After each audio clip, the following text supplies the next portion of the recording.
যদি এই সরকার আওয়ামী লীগকে পুনর্বাসিত করে, যদি এই সরকার আওয়ামী লীগকে রাজনীতি করতে দিতে চায়, তাহলে আমাদের রক্তের উপর দিয়ে সেই সুযোগ দিতে হবে।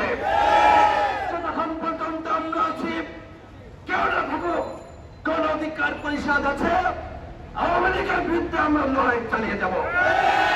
ওরা মাফিয়া, ওরা খনি, ওরা দুর্বৃত্ত, ওরা আমার ভাইকে খুন করেছে, গুম করেছে, ওদের রাজনীতি বাংলাদেশে আর চলবে না। ওদেরকে নিষিদ্ধ করতে হবে। এর বিকল্প কোনো কিছু করলে সেটি কোন অধিকার পরিষদ মানবে না। আপনারা দেখেছেন কিভাবে গণহত্যা পরিচালনা করেছে। এই গণহত্যার নেতৃত্ব দিয়েছে ফ্যাসিস্ট শেখ হাসিনা।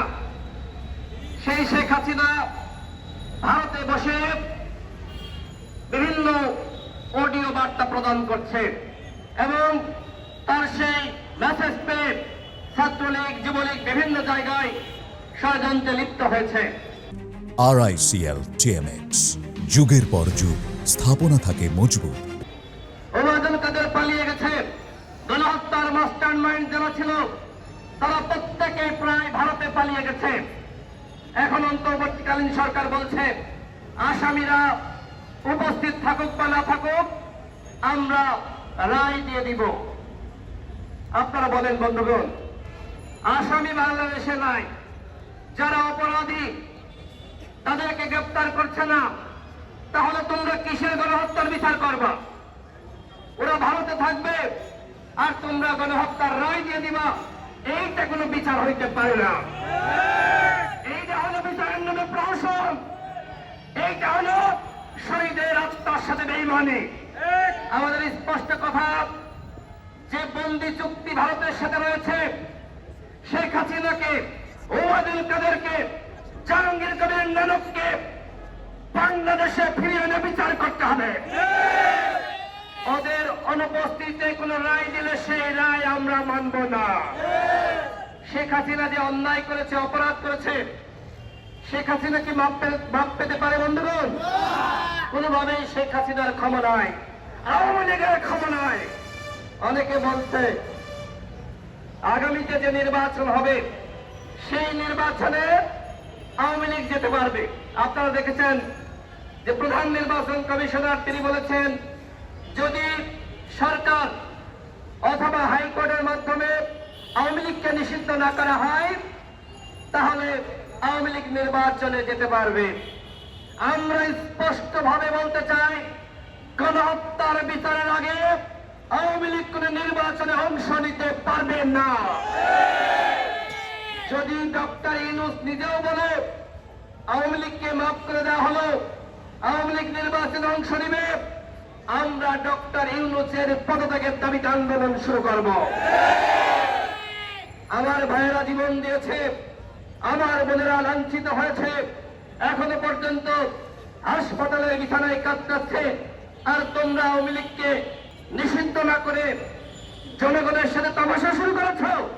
এর আগে দেখলাম প্রধান উপদেষ্টা বললেন যে বিএনপি চায় না, এই কারণে আমরাও চাই না। বিএনপি কি বলেছে যে আমরা নিষিদ্ধ চাই না?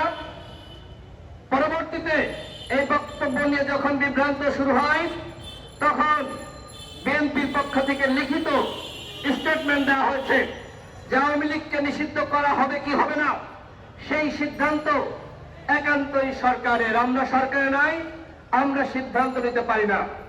কথা তো সত্য, আমরা তোমাদেরকে সরকারে বসিয়েছি, তোমরা কেন আওয়ামী লীগকে নিষিদ্ধ করছো না? আওয়ামী লীগের সাথে কি পিরিত করেছ?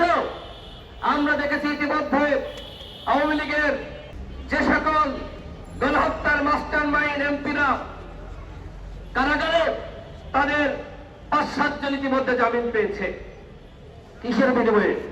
টাকার বিনিময়ে নাকি সমঝোতার বিনিময়ে? আমরা সেটি জানতে চাই।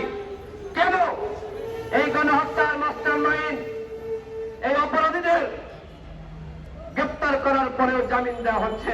গতকাল দেখেছেন যে ছাত্ররা তারা একটি ঘোষণাপত্র প্রকাশ করতে চায়।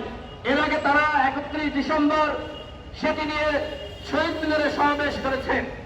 ওই সময় ছাত্রদের পক্ষ থেকে রাজনৈতিক দল এবং অন্যান্য স্টেক হোল্ডারকে যে ডকুমেন্ট দেওয়া হয়েছিল ছাত্রদের পক্ষ থেকে, সেই একই ডকুমেন্টের বাংলা অনুবাদ কালকে সরকারের পক্ষ থেকে দেওয়া হয়েছে। তার মানে কি? তার মানে এই সরকার বৈষম্য বিরোধী ছাত্র আন্দোলনের সরকার। এখন কিন্তু বন্ধুদের মাথায় রাখতে হবে, সাধারণ শিক্ষার্থীরা এখন আর বৈষম্য বিরোধী ছাত্র আন্দোলনকে নিজেদের প্ল্যাটফর্ম হিসেবে দাবি করতে পারছে না। আজকে এই প্ল্যাটফর্মটিকে রাজনীতিকরণ করা হয়েছে এবং দখল করা হয়েছে। ছাত্র অধিকার পরিষদ, ছাত্রদল, ছাত্র শিবিরের অসংখ্য নেতাকর্মীরা এই প্ল্যাটফর্মে থেকে আন্দোলন করেছে, কিন্তু আজকে দেখেন জেলায় জেলায় কমিটি দেওয়া হচ্ছে। সেই কমিটিতে তাদের যারা মনোপ্রীত, যারা তাদেরকে মানবে নেতা হিসেবে, তাদেরকে এই কমিটিতে রাখা হচ্ছে। তাহলে ওই সময় আপনারা বলতে পারতেন যে আমাদের সাথে যারা রাজনীতি করবে তারা ছাড়া আমাদের সাথে কেউ আন্দোলন করতে পারবে না। তাহলে আমরা দেখতাম যে তোমরা এই কতিপয় ছাত্ররা কিভাবে সরকারের পতন ঘটাতে। আজকে যখন সরকারের পতন নিশ্চিত হয়েছে, এই আন্দোলনে প্রত্যেকটা রাজনৈতিক দল ভূমিকা রেখেছে, এমনকি সাংবাদিকরাও ভূমিকা রেখেছে। একটু আগে এখান থেকে একজন সাংবাদিক আমাকে যেটি বললেন যে গণঅভ্যুত্থানে সাংবাদিকদের যে ভূমিকা, সাংবাদিকরা শহীদ হলো, আহত হলো, এ বিষয়ে আপনি কিছু বলেন। দেখেন, আমরা এর আগে একাধিকবার বলেছি এই গণঅভ্যুত্থানে 6 জন সাংবাদিক শহীদ হয়েছে।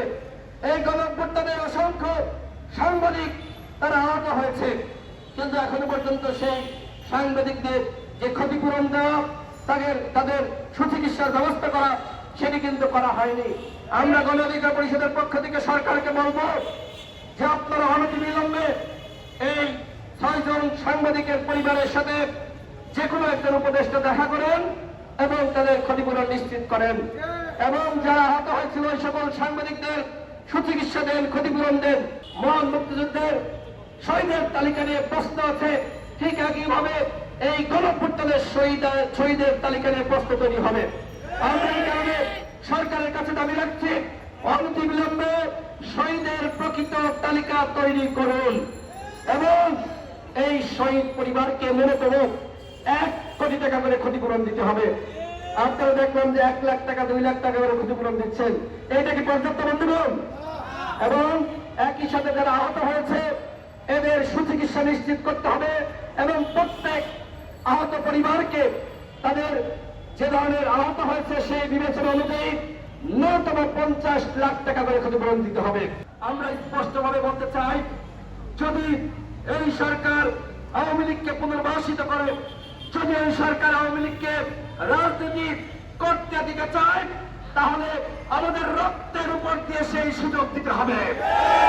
যতক্ষণ পর্যন্ত আমরা আছি, কেউ না থাকুক, গণ অধিকার পরিষদ আছে, আওয়ামী লীগের বিরুদ্ধে আমরা লড়াই চালিয়ে যাব।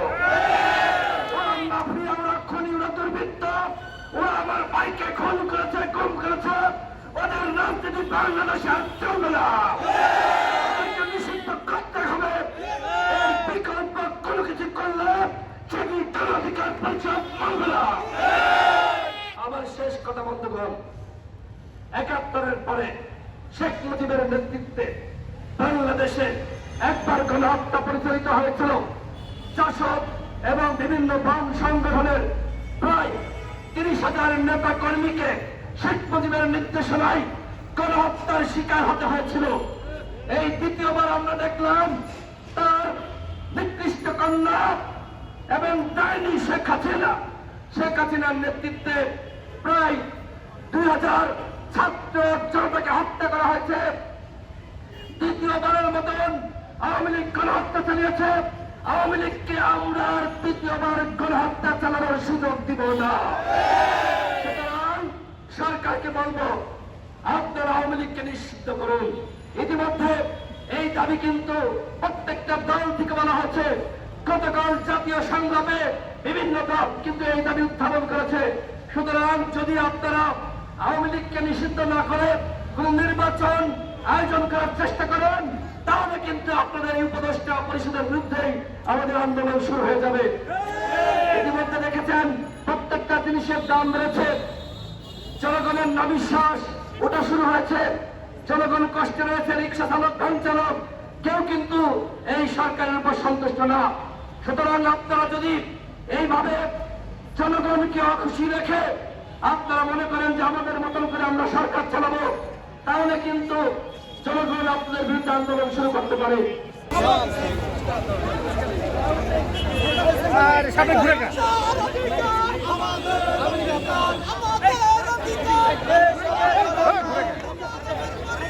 মানবাধিকার পরিষদ